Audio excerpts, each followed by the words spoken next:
नमस्कार दोस्तों, स्वागत है आपका इस लेक्चर में। दोस्तों, पिछले क्लास में हम लोग जो पढ़े थे गुप्त काल वंश का, तो उसमें से जो हम लास्ट में जो पढ़े थे कि गुप्त काल वंश का जो पतन हुआ था उसके बाद कौन सा वंश आने वाला है। क्योंकि गुप्त काल वंश का जो कॉन्सेप्ट था वो भूदान प्रक्रिया था। तो ये भूदान के कारण उसमें जो सामंती थे वो धीरे धीरे अपना एक अलग क्षेत्र बनाने लगे और शासक बनने लगे। तो उनमें से एक आता आता है जो सामंत था, पुष्यभूति था। और ये आगे चलकर पुष्यभूति वंश की नींव रखता है। पुष्यभूति का ये नींव रखता है और यही आगे चलकर वर्धन वंश कहलाता है। और वर्धन वंश किसके नाम पर पड़ता है ये आज हम इस वीडियो में देखेंगे। तो वीडियो के लास्ट तक बने रहिएगा। दोस्तों, आपसे एक रिक्वेस्ट है कि वीडियो पसंद आता है तो चैनल को सब्सक्राइब कर लीजिएगा और वीडियो को लाइक करके अपने दोस्तों के पास शेयर कर लीजिएगा, क्योंकि ज्ञान बांटने से बढ़ता है।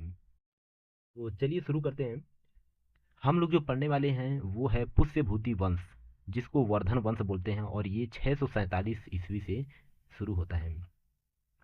क्योंकि जो विष्णुगुप्त था, विष्णुगुप्त के मरने के बाद, यानी गुप्त काल वंश में जो विष्णुगुप्त था वो लगभग 100 वर्षों तक, विष्णुगुप्त के मरने के बाद भी 100 वर्षों तक लगभग गुप्त काल वंश चलता रहा और धीरे धीरे छोटे छोटे राज्यों में, क्षेत्रों में ऐसे बढ़ता चला गया।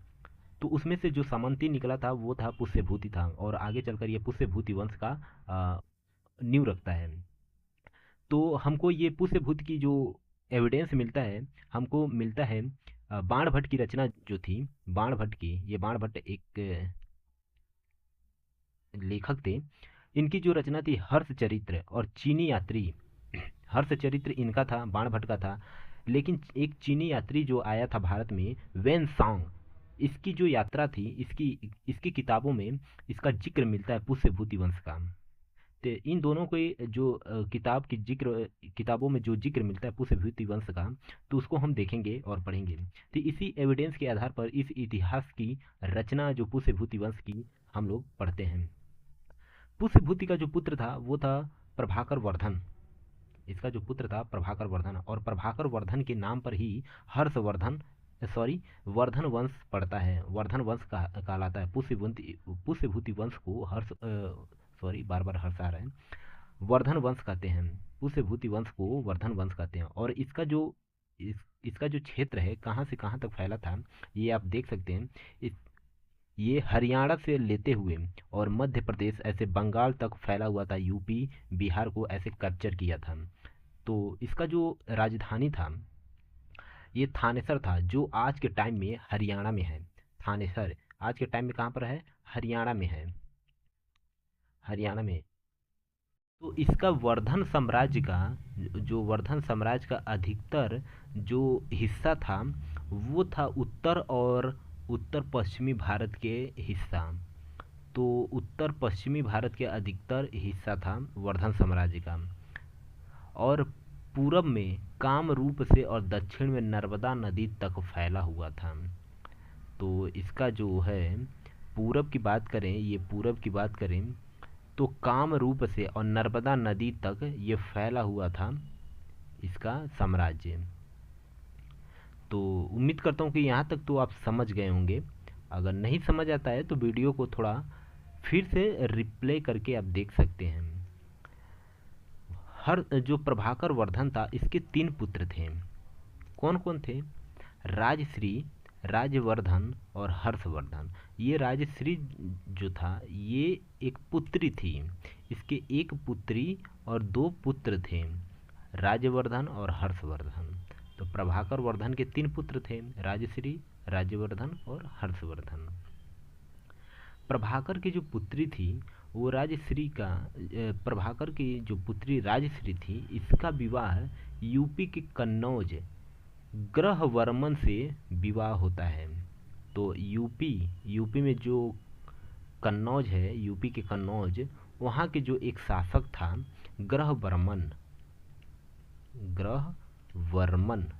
ग्रहवर्मन से इसकी शादी हो जाती है। ठीक है, इसकी शादी हो जाती है। लेकिन इस शादी में एक ट्विस्ट आता है, इसको देख लीजिएगा। ये थोड़ा सा मैं एक मैप के जरिए, इसको स्ट्रक्चर के जरिए आपको बताना चाहूँगा। मालवा का राजा था देवगुप्त। मालवा का राजा ये देवगुप्त है। और ये जो ग्रहवर्मन है ये कन्नौज के राजा हैं। ठीक है। मालवा के राजा देवगुप्त दुश्मनी के कारण ग्रहवर्मन को मार देता है। देवगुप्त क्या करता है, ग्रहवर्मन को मार देता है। और प्रभाकर का जो पुत्र होता है राजवर्धन, ये भी गुस्से में आकर यानी अपने जीजा का जो हत्या हुआ है उसका बदला लेने के लिए देवगुप्त को मार देता है। तो इस कॉन्सेप्ट को समझेगा, देवगुप्त पहले किसको मारा, ग्रहवर्मन को। फिर से जो इसका जो ग्रहवर्मन का साला है राजवर्धन, और राजवर्धन किसका पुत्र है, किसका पुत्र है राजवर्धन, प्रभाकर वर्धन का पुत्र है राजवर्धन। तो ये राजवर्धन अपने जीजा के हत्यारा को देवगुप्त को मार देता है। किसको मार देता है, देवगुप्त को मार देता है। अब आगे क्या होता है, देवगुप्त का एक दोस्त था, मतलब मित्र बोल सकते हैं। देवगुप्त का एक बंगाल के राजा शशांक था। बंगाल के राजा शशांक था। ये शशांक बंगाल का राजा था। शशांक ने राजवर्धन की हत्या कर देता है। मतलब ये जो शशांक है ये अपने दोस्त की, मित्र की हत्या का बदला राजवर्धन की हत्या करके लेता है। तो शशांक हत्या कर देता है राजवर्धन का। फिर से अब आता है ट्विस्ट, हर्षवर्धन आता है। और ये बहुत ही फेमस मतलब प्रसिद्ध शासक था वर्धन वंश में। अब बहुत ही मतलब स्ट्रांग बोल सकते हैं कि इसका जो कार्य प्रणाली था, प्रशासन था हर्षवर्धन का, तो ये राज्यवर्धन का ये भाई होता है हर्षवर्धन। और हर्षवर्धन अपने भाई की मौत का बदला यानी हत्या की बदला शशांक की मौत का लेता है। तो शशांक को मार देता है हर्षवर्धन। किसको मार देता है, शशांक को मार देता है। बंगाल के राजा शशांक को मार देता है। इससे क्या होता है कि जितना भी हर्षवर्धन हर्षवर्धन अपने भाई राजवर्धन की मौत का बदला शशांक को मारकर ले लेता है। इसके बदले हर्षवर्धन को ग्रहवर्मन का साम्राज्य कहाँ था, कन्नौज का था। और देवगुप्त का साम्राज्य यानी मालवा का जो साम्राज्य था, देवगुप्त का साम्राज्य और शशांक का साम्राज्य, मतलब हर्षवर्धन को 3 जगह से साम्राज्य क्या होता मिल जाता है। और इसका साम्राज्य बहुत बड़ा हो जाता है। क्या हो जाता है, बहुत बड़ा। हर्षवर्धन का साम्राज्य बहुत बड़ा हो जाता है। तो इसका मतलब अगर हम देखेंगे तो हर्षवर्धन का थोड़ा सा कहाँ कहाँ का मिलता है, मालवा का मिलता है, मालवा, कन्नौज और बंगाल। तो ये 3 जगह का जो साम्राज्य है हर्षवर्धन को मिलता है, हर्षवर्धन को मिल जाता है। और इसका साम्राज्य बहुत बड़ा हो जाता है। हर्षवर्धन ने कन्नौज को अपनी राजधानी बनाता है। हर्षवर्धन क्या करता है, कन्नौज को अपनी राजधानी बनाता है।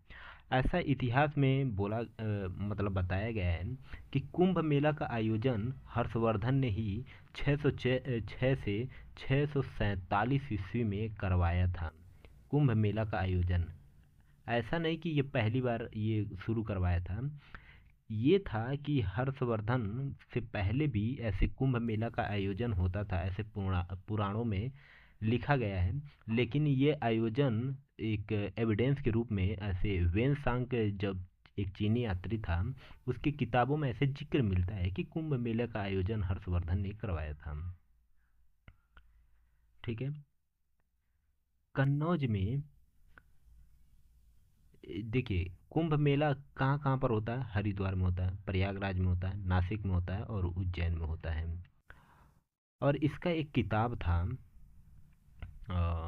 हर्षवर्धन का, 3 किताब ऐसे लिखा था हर्षवर्धन, रत्नावली, नागानंद, प्रियदर्शी। तो ये तीनों किताबों का आप लिख लीजिएगा अपने नोट में। और एक चीज़ और आता है कि हर्षवर्धन ने हिंदू धर्म और बौद्ध धर्म दोनों को मानता था। और दोनों को अपने साम्राज्य मतलब अपने शासन काल में दोनों का संरक्षण देता था।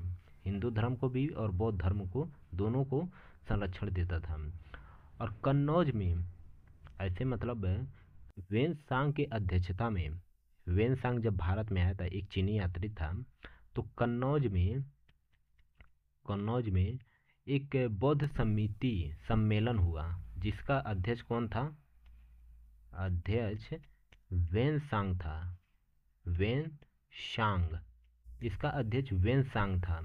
और ये पांचवी बौद्ध संगीति की उपाधि दी गई थी, पांचवी बौद्ध संगीति की उपाधि दी गई थी। अभी तक जितना पहली बार, दूसरी बार, तीसरी बार, चौथी बार जितनी भी बौद्ध संगीत था, मैंने आपको वो वीडियो में बता दिया है। अगर थोड़ा वीडियो आपने देखा होगा तो थोड़ा बहुत ही आपको याद होगा ही कि कहाँ कहाँ ये बौद्ध संगीति और कब कब ये संगीति का सम्मेलन हुआ था। तो हर्षवर्धन के टाइम में कन्नौज में वेन सांग के अध्यक्षता में पांचवी बौद्ध समिति का आयोजन हुआ था। ठीक है। हर्षवर्धन ने दो महान धार्मिक सम्मेलन करवाया था, और वो कौन कौन सा है? वो है कन्नौज, कन्नौज और प्रयागराज, प्रयाग प्रयागराज। तो ये लिख लीजिएगा। सम्राट हर्षवर्धन ने दो महान धार्मिक सम्मेलन करवाया था। प्रयागराज तो कुंभ मेला हो गया, और कन्नौज में क्या हो गया था? बौद्ध संगीति हो गया था। तो ये दोनों को आप याद रख लीजिएगा। अब आता है दक्षिण भारत के तीन राजवंशों का आक्रमण। दक्षिण भारत का तीन राजवंशों का आक्रमण होता है। किस पर होता है? ये होता है हर्षवर्धन पर, दक्षिण भारत का। और दक्षिण भारत में कौन कौन से होते हैं, कौन कौन से राजवंश हैं? प्रतिहार, प्रतिहार राजवंश, राष्ट्रकूट, राष्ट्रकूट राजवंश, और पाल वंश।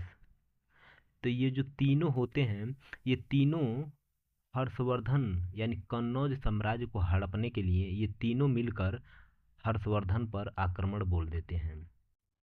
ये तीनों मिलकर हर्षवर्धन पर आक्रमण बोल देते हैं। और हर्षवर्धन का जो मृत्यु हो जाती है, कहाँ होती है? हर्षवर्धन सीमा विस्तार के लिए विंध्य हिमाचल पर्वत पर पार करके गोदावरी नदी पर, गोदावरी नदी के पास पहुंचता है। गोदावरी नदी के पास पहुंचता है, तो वहां पर चालुक्य वंश के जो पुलकेशिन द्वितीय था,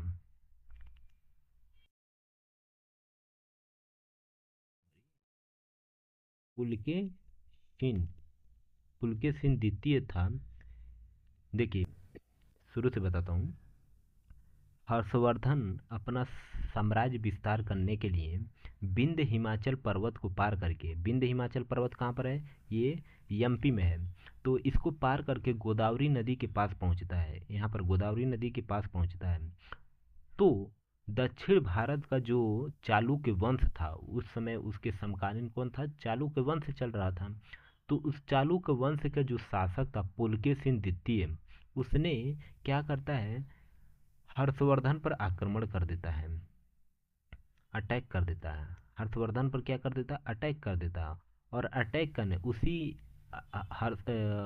उसी युद्ध में हर्षवर्धन की हार हो जाती है। हर्षवर्धन की क्या हो जाती है? हार हो जाती है। तो पुलकेशिन द्वितीय के कारण, जो चालुक्य वंश का पुलकेशिन द्वितीय था, उसके कारण हर्षवर्धन की हार हो जाती है। और हर्षवर्धन का देखिए जब मृत्यु होता है, तो मृत्यु के बाद ऐसा कोई शासक नहीं था, अच्छा योग्य शासक नहीं था कि जो वंश को आगे बढ़ा सके। मतलब इसका पहली पहली बात तो कि हर्षवर्धन का कोई संतान नहीं था, कोई अपना खुद का संतान नहीं था, और इसकी मृत्यु के बाद कोई ऐसा योग्य शासक भी नहीं रहा जिसको युग परिवर्तन काल भी बोला जाता है। युग परिवर्तन युग परिवर्तन काल भी बोला जाता है। किसको? हर्षवर्धन की मृत्यु के बाद युग परिवर्तन काल भी बोला जाता है। ठीक है। इसमें एक नोट्स और लिख लीजिएगा अपने नोट्स में कि हर्षवर्धन के दरबार कवि बाणभट्ट था। हर्षवर्धन के दरबार कवि कौन था? बाण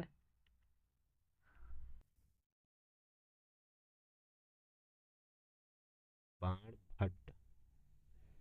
बाणभट्ट था, जिसका इसकी पुस्तक है कादम्बरी। कादम्बरी। ये ये एग्जाम में ऐसे पूछा जाता है कि बाणभट्ट का जो पुस्तक कौन सा है। हर्ष रचित कादम्बरी है। हर्ष चरित हर्ष चरित कादम्बरी है। तो इसका जो पुस्तक है बाणभट्ट का चरित्र कादम्बरी है। हर्षचरित कादम्बरी। हर्षवर्धन ने शिलादित्य की उपाधि धारण किया हुआ था। ये भी अपने नोट में पॉइंट करके लिख लीजिएगा। हर्षवर्धन कौन सी उपाधि धारण किया हुआ था, तो शिलादित्य का। शिलादित्य। शिलादित्य का उपाधि धारण किया हुआ था। और हर्षवर्धन क्या कश्मीर तक अपना साम्राज्य विस्तार कर पाया था, तो ये ऑप्शन में रहेगा नहीं। क्योंकि हर्षवर्धन ने सबसे ज़्यादा ध्यान कहाँ पर दिया था, ये दक्षिण भारत में अपना साम्राज्य विस्तार करने का ये ध्यान दिया था। तो इसलिए ये ऊपर का जो उत्तरी इलाका था, उत्तरी इलाका जो था, उत्तरी क्षेत्र था, उसको कभी ध्यान दिया नहीं। इसलिए कश्मीर तक नहीं मिला पाया, अपने साम्राज्य को कश्मीर तक नहीं मिला पाया था हर्षवर्धन ने। अब क्या होता है, हर्षवर्धन की मृत्यु हो जाती है।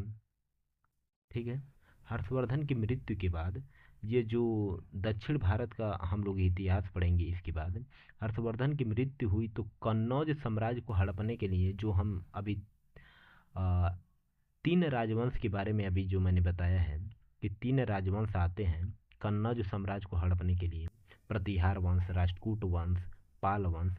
ये धावा बोल देते हैं कन्नौज वंश साम्राज्य पर, जिसको इन तीनों जब तीनों आपस में मिल जाते हैं तो त्रिपक्षीय त्रिपक्षीय संघर्ष बोला जाता है। संघर्ष, त्रिपक्षीय संघर्ष बोला जाता है। चालुक्य वंश के पुलकेशिन द्वितीय के बारे में हम लोग अब आगे देखेंगे, इतिहास पढ़ेंगे। क्योंकि चालुक्य वंश का जो पुलकेशिन द्वितीय था, उसने ही हर्षवर्धन को हराया था। कहाँ पर, गोदावरी नदी के पास हराया था। तो हम लोग अब दक्षिण भारत का इतिहास देखेंगे और ये इतिहास हम लोग अगले वीडियो में इसकी चर्चा करेंगे। तो उम्मीद करता हूँ कि ये वीडियो आपको पसंद आया होगा। अगर वीडियो आपको पसंद आता है तो चैनल को सब्सक्राइब कर लीजिएगा, क्योंकि आपके एक सब्सक्राइब करने से हमको बहुत सारा मोटिवेशन मिलता है और ऐसे ही वीडियो बनाने के लिए और प्रेरणा मिलता है। तो उम्मीद करता हूँ कि अभी तक तो सब्सक्राइब कर ही लिए होंगे। तो चलिए मिलते हैं नेक्स्ट वीडियो में, तब तक के लिए जय हिंद जय भारत।